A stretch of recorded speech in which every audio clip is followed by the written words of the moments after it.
Hello guys, welcome to exam hunter. So दोस्तों, आपको पता होगा कि we are doing current affairs, जिसमें हम लोग एक साल के करंट अफेयर्स कर रहे हैं और इसके 3 वीडियो ऑलरेडी आ चुके हैं। आप प्लेलिस्ट में जाकर देख सकते हैं। ये बहुत ही इंपॉर्टेंट है। आपको क्या करना है कि बस देखते जाना है और गारंटी है कि एक साल का पूरा करंट अफेयर्स हो जाएगा। और इसका अगर आप चाहते हैं पीडीएफ तो आप टेलीग्राम पर जुड़ जाइए। इस वीडियो के डिस्क्रिप्शन के लिंक में वो दिया होगा दोस्तों। ठीक है, तो आज हम लोग पढ़ने वाले हैं चर्चित स्थल।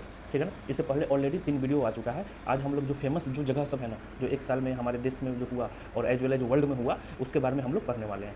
ठीक है, अगर इस वीडियो को अच्छा लगे तो कमेंट जरूर कीजिएगा, तब इस सीरीज को हम आगे चलाएंगे। ठीक है दोस्तों, तो आते हैं क्वेश्चन नंबर पहला। देखिए, क्वेश्चन नंबर पहला है कि जून 2021 में कोविड-19 के विरुद्ध 100% वयस्क आबादी को टीकाकरण करने वाला देश का पहला गांव, मतलब उस गांव के 100% लोगों को वैक्सीन लग गया है।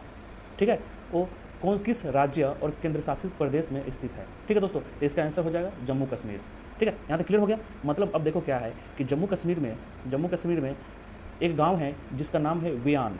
ठीक है ना, वियान ये कहाँ पर है? बंदीपुरा जिले के स्थित है। वहाँ के गांव में, उस गांव में सारे बंदे को टीकाकरण हो चुका है। तो नाम आप याद रखिएगा। आते हैं question number second. Question number second देखिए दोस्तों, हाल में ही भारतीय सेना, एक तो आपको याद होना चाहिए कि भारतीय सेना कौन है। भारतीय सेना के जो अध्यक्ष कौन है? General M Naravane. अब दोस्तों क्या हुआ है कि 2 दिन पहले हमारे जो एयरफोर्स के नए अध्यक्ष भी चुने गए हैं। आप कमेंट बॉक्स में करके बताना कि हमारे जो एयरफोर्स के नए अध्यक्ष कौन है। क्वेश्चन को देखते हैं। हाल में ही भारतीय सेना के अध्यक्ष जनरल एम नरवणे ने कहाँ भारतीय सेना स्मारक का उद्घाटन किया है? तो दोस्तों इसका आंसर हो जाएगा इटली।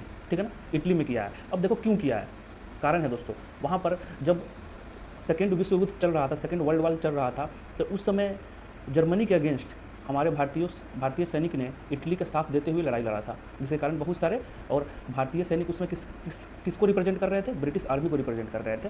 तो उसी की याद में वहाँ पर एक स्मारक का उद्घाटन किया गया है। यहाँ तक क्लियर हो गया। अब कौन सा शहर है? इटली के कैसीनो शहर। यहाँ तक आई होप क्लियर हो गया होगा। अब आते हैं अगले क्वेश्चन की ओर। नेक्स्ट क्वेश्चन है, मेरे हिसाब से दोस्तों एक क्वेश्चन बहुत ही इंपॉर्टेंट है। क्वेश्चन ध्यान से सुनिएगा। मई 2021 में इतिहासकार और संग्रहाध्यक्ष, अब देखो नाम ध्यान से सुनना, लॉरेस डेस कॉर्स, ये नाम आपको याद होना चाहिए। लॉरेस डेस कॉर्स एक महिला है। लूवर संग्रहालय, ठीक है ना, लूवर म्यूजियम, ये भी नाम है, की अध्यक्ष नियुक्त होने वाली पहली महिला बनी है। ठीक है ना, ये लूवर संग्रहालय कहाँ पर स्थित है? यहाँ तक क्लियर हो गया।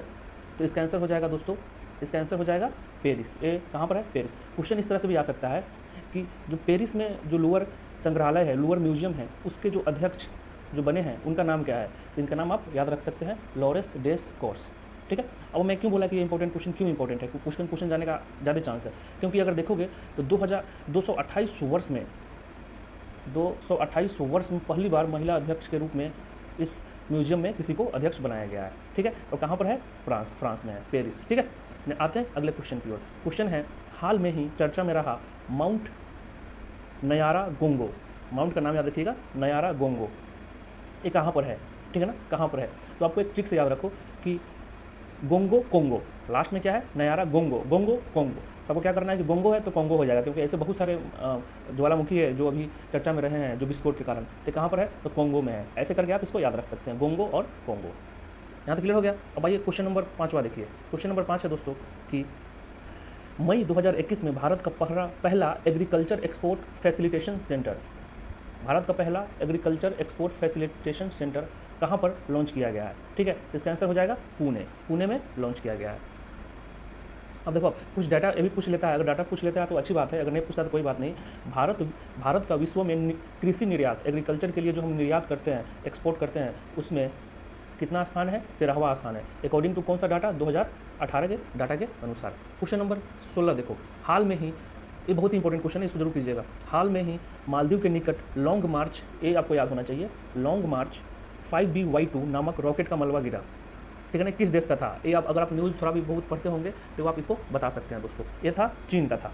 ठीक है, आपको पता होगा कि चीन इंटरनेशनल स्पेस स्टेशन बना रहा है, तो वहाँ पर अपना एक रॉकेट सेंड किया था। तो रॉकेट आकर अचानक आपा खो दिया और गिरने लगा। अपने वापस आने के बावजूद, वापस जब आते हैं ना तो अपना कंट्रोल खो के गिरने लगा। ठीक है, तो मालदीव के जस्ट बगल में वो जाके गिरा। अगर सोच लो दोस्तों, अगर मालदीव में गिर जाता तो क्या होता? तो इस रॉकेट का नाम भी याद रखिएगा, लॉन्ग मार्च 5BY2। ठीक है, कहाँ किसका? चाइना का। भारत का पहला कौन सा भारत का पहला कौन सा राज्य है जिसने पशुओं हेतु एम्बुलेंस नेटवर्क संचालित करने की निर्णय लिया है? मतलब पशु के लिए एम्बुलेंस, और पहला राज्य भारत में, तो दैट इज़ वेरी इंपॉर्टेंट। इसका क्या हो जाएगा दोस्तों? ये आंध्र प्रदेश है। ठीक है, ये किस क्या होगा इसका आंसर? आंध्र प्रदेश। अब देखिए, अब जैसे होता है ना कि 100 नंबर डायल करो तो पुलिस आ जाता है, 101 नंबर डायल करो तो फायर ब्रिगेड आ जाता है, वैसे ही आंध्र प्रदेश में क्या है कि 175 डायल करोगे तो वहीं एम्बुलेंस आ जाएगा पशुओं के लिए। ठीक है, अब देखो क्वेश्चन नंबर 8 देखो। क्वेश्चन नंबर 8 है, किस राज्य के देश में सबसे बड़ा तैरता सौर ऊर्जा संयंत्र स्थापित किया गया है? सबसे बड़ा सौर ऊर्जा संयंत्र। ठीक है, इसका आंसर हो जाएगा तेलंगाना में। क्लियर? मतलब क्या है कि फ्लोटिंग देश का सबसे बड़ा तैरता फ्लोटिंग सौर ऊर्जा संयंत्र कहाँ पर किया गया है? तेलंगाना में किया गया है। यहाँ तक आपको क्लियर हो गया। किसके द्वारा? एनटीपीसी के द्वारा। और अब एक और न्यूज आपको बता दूं कि विश्व का, यहाँ पर देश का नहीं, विश्व का सबसे बड़ी तैरती हुई फ्लोटिंग सौर परियोजना मध्य प्रदेश के खांडवा जिले में नर्मदा नदी पर ओकेश्वर बांध पर निर्माणाधीन है। याद रखिएगा, निर्माणाधीन। ठीक है, मतलब अभी बना नहीं है, बन रहा है। नेक्स्ट देखो क्वेश्चन नंबर 9। हाल में ही किस राज्य ने भारत के प्रथम ट्रांसजेंडर कम्युनिटी डेस्क का उद्घाटन किया है? ठीक है, अब इसको अपने ट्रिक से याद रख सकते हैं। इसका हो जाएगा तेलंगाना। मैं कैसे याद किया हूँ कि ओवैसी साहब कहाँ के हैं? हैदराबाद के हैं। हैदराबाद कहाँ है? तेलंगाना में। तो मैं याद किया हूँ कि ट्रांसजेंडर कम्युनिटी ओवैसी साहब को वहीं ट्रांसजेंडर बहुत पसंद है, उनके वेलफेयर के लिए बहुत अच्छा काम करते हैं, इसलिए हम तेलंगाना। ऐसे करके आप कुछ भी करके याद कर सकते हो, इसमें मतलब बुरा मानने की बात नहीं है, बस याद होना चाहिए। ठीक है, नेक्स्ट देखो क्वेश्चन नंबर 10। फरवरी 2021 में प्रधानमंत्री मोदी ने केरल के किस स्थान पर जल शोधन संयंत्र का उद्घाटन किया है? कहाँ पर? एक क्वेश्चन आ सकता है कि प्रधानमंत्री 2021 फरवरी में जल शोधन संयंत्र का उद्घाटन कहाँ किया है, तो उसका हो जाएगा केरल। और स्पेसिफिक नाम पूछेगा तो हो जाएगा अरुविकर्रा में।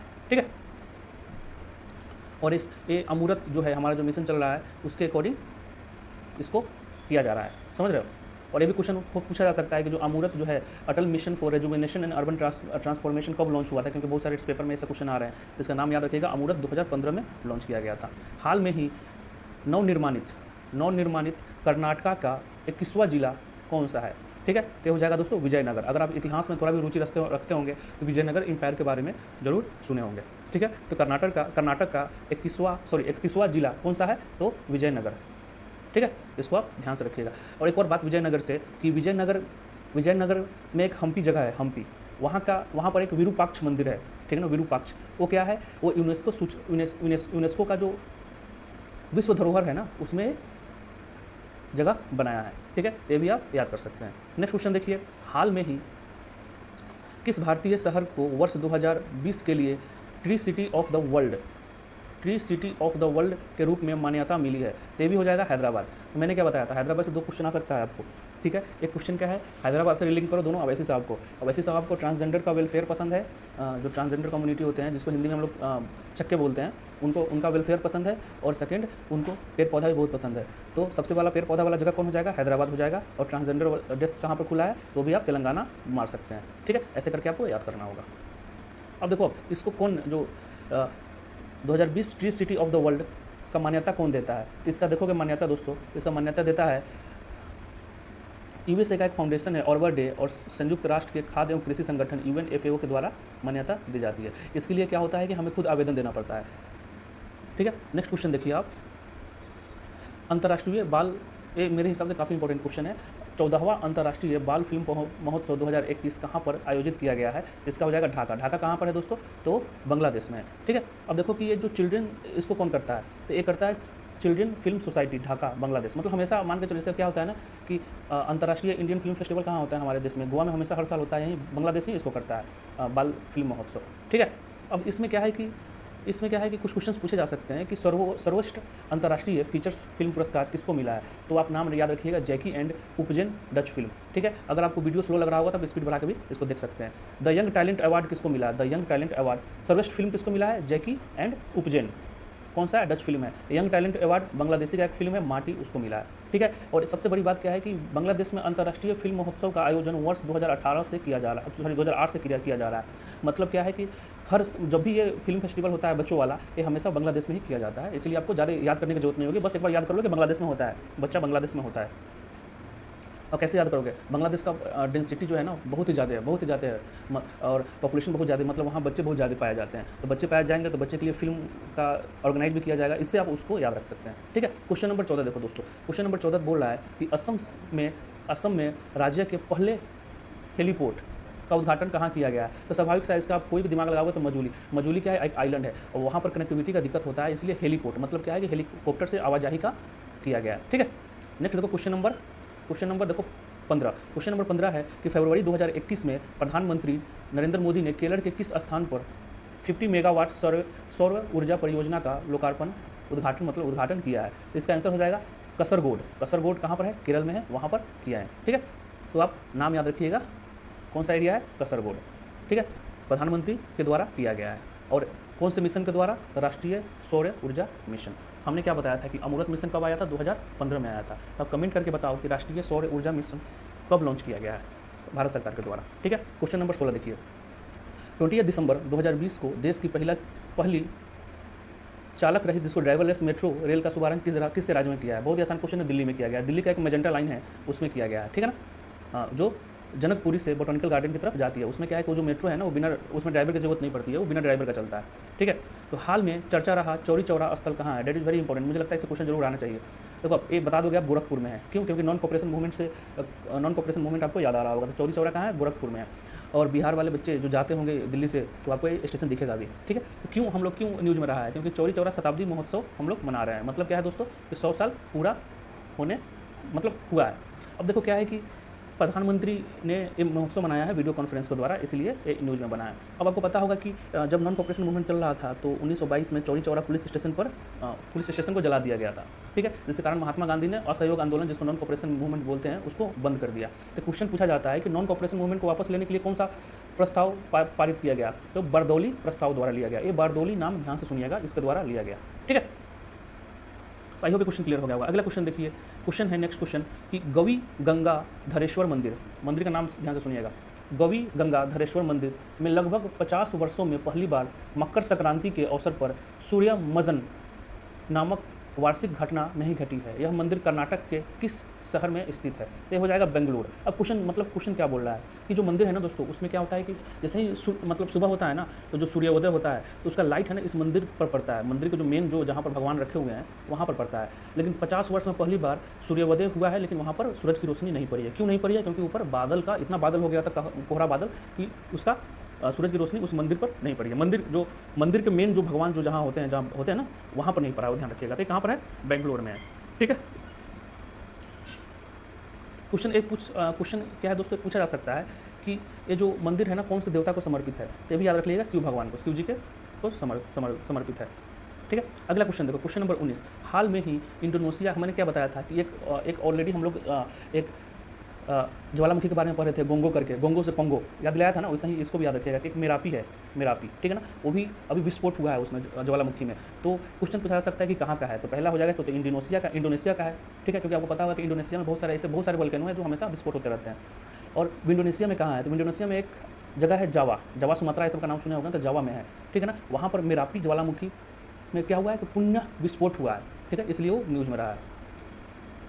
अगला क्वेश्चन देखिए, क्वेश्चन नंबर 20 है कि दिसंबर 2020 में राष्ट्रीय के 8वें पेट्रोलियम एंड प्राकृतिक गैस बेसिन, मेरे हिसाब से काफ़ी इंपॉर्टेंट क्वेश्चन है, ध्यान से सुनिएगा। क्वेश्चन बोल रहा है कि दिसंबर 2020 में राष्ट्र के कितने हैं दोस्तों? 8वें पेट्रोलियम एंड प्राकृतिक गैस बेसिन का उत्पादन कहाँ पर शुरू किया गया है? इसका हो जाएगा बंगाल बेसिन में। इसका कहाँ हो जाएगा दोस्तों? बंगाल के बेसिन में। अब किसके द्वारा किया जा रहा है उत्पादक? ONGC के द्वारा। ठीक है, इसे ज़्यादा पढ़ने की और जरूरत नहीं है। नेक्स्ट क्वेश्चन है कि हाल में ही चर्चा रहा एरा माटी डिवालू, ठीक है, किस राज्य से संबंधित है? तो डिवालू, अब देखो इसको कैसे याद करेंगे? इसका आंसर हो जाएगा आंध्र प्रदेश। अब इसको कैसे याद करेंगे? डिवालू, लास्ट में बालू है, बालू मतलब सैंड। तो बालू कहाँ पर होता है? जहाँ पर कोस्टल एरियाज होते हैं वहाँ पर होते हैं। तो देखो तमिलनाडु भी कोस्टल एरिया में है, आंध्र प्रदेश भी है, कर्नाटक भी है, केरल है। लेकिन केरल कर्नाटक में क्यों नहीं होगा? ज्योग्राफिकल कंसेप्ट है। अगर थोड़ा ज्योग्राफी में पढ़े होंगे तो आप देखोगे कि कोस्टल एरिया विकसित कहाँ पर है? ईस्टर्न साइड है। तो इसमें आप याद रखिएगा आंध्र प्रदेश। ठीक है, डिवालू आंध्र प्रदेश। ठीक है, अब देखो क्यों न्यूज़ में क्यों है? तो यह भारतीय भूवैज्ञानिक सर्वेक्षण द्वारा अधिसूचित 34वें राष्ट्र भूवैज्ञानिक विरासत स्मारक स्थलों में से एक है। कहाँ पर है? आंध्र प्रदेश में। ठीक है, इस PDF चाहिए आपको तो टेलीग्राम का लिंक ज्वाइन कीजिए, जिस वीडियो के डिस्क्रिप्शन में होगा, वहाँ से आपको मिल जाएगा। नेक्स्ट है 2022 में क्वेश्चन नंबर 22, पेप्सिको, ठीक है ना, पेप्सिको ने उत्तर प्रदेश में किन जिले में ग्रीनफील्ड आलू चिप्स का उत्पादन करने की इकाई स्थापित करने की घोषणा की है? ठीक है, इसका आंसर हो जाएगा मथुरा। मथुरा कृष्ण भगवान से नाम याद रखना, मथुरा में कृष्ण भगवान को आलू बहुत पसंद है, तो मथुरा में। ठीक है, अब देखो क्वेश्चन पूछा जा सकता है, ये भी क्वेश्चन इस तरह के तरीके से पूछा जा सकता है कि उत्तर प्रदेश में ग्रीनफील्ड आलू चिप्स, उत्तर प्रदेश के मथुरा में ग्रीनफील्ड आलू चिप्स खोलने की घोषणा की गई है, वो किसके द्वारा? तो ये भी याद कर सकते हो, क्वेश्चन घुमा के पूछ सकता है, तो हो जाएगा पेप्सिको के द्वारा। आई होप यहाँ तक क्लियर हो गया होगा। तो क्वेश्चन टेंस से पूछे, हमें क्या करना है? हमें सॉल्व करना है। ठीक है, नेक्स्ट देखो, नवंबर 2020 में किस राज्य में सैलिनेशन प्लांट, अब देखो सैलिनेशन प्लांट क्या होता है, मतलब जो खारा पानी है ना, समुद्र का खारा पानी, उसको क्या करना है? फिल्टर करके पानी पीने लायक बनाना है, उसका स्थापित करने की घोषणा की गई है। कौन से राज्य में? तो इसका हो जाएगा महाराष्ट्र में किया गया है। यहाँ तक क्लियर? तो उसका क्षमता क्या है? उसका क्षमता क्या रहेगा दोस्तों कि प्रतिदिन 20 मिलियन लीटर पानी को वो क्या कर सकता है? वो छान के पीने लायक बना सकता है। और इसके अलावा ऑलरेडी कौन कौन से राज्य में है? तो तमिलनाडु में कार्यरत है, गुजरात में है, आंध्र प्रदेश में है, दोनों में प्रस्तावित है। मतलब गुजरात और आंध्र प्रदेश, महाराष्ट्र में तो अभी बनेगा ही बनेगा। ठीक है, महाराष्ट्र में बनेगा ही बनेगा। क्वेश्चन क्या बोल रहा है कि घोषणा की गई है, ये मत सोचिएगा कि हुआ है, घोषणा की गई है। ठीक है, तो अभी फिलहाल कहाँ पर है? तमिलनाडु में कार्य कर रहा है और गुजरात और आंध्र प्रदेश में प्रस्तावित किया गया है। ठीक है, आई होप यहाँ तक क्लियर हो गया। तो जितना भी आज का वीडियो यहीं तक, इसके बाद एक भी क्वेश्चन नहीं बचा है। जो इंपॉर्टेंट था घटना चक्र में, वो हमने सारे एक साल का कर लिया है। इस चैनल को अच्छा लगे तो सब्सक्राइब कीजिएगा, जरूर शेयर कीजिएगा, और अच्छा लगे तो लाइक एंड कमेंट जरूर कीजिएगा। ठीक है दोस्तों, चैनल को देखने के लिए धन्यवाद। आपका दिन शुभ हो।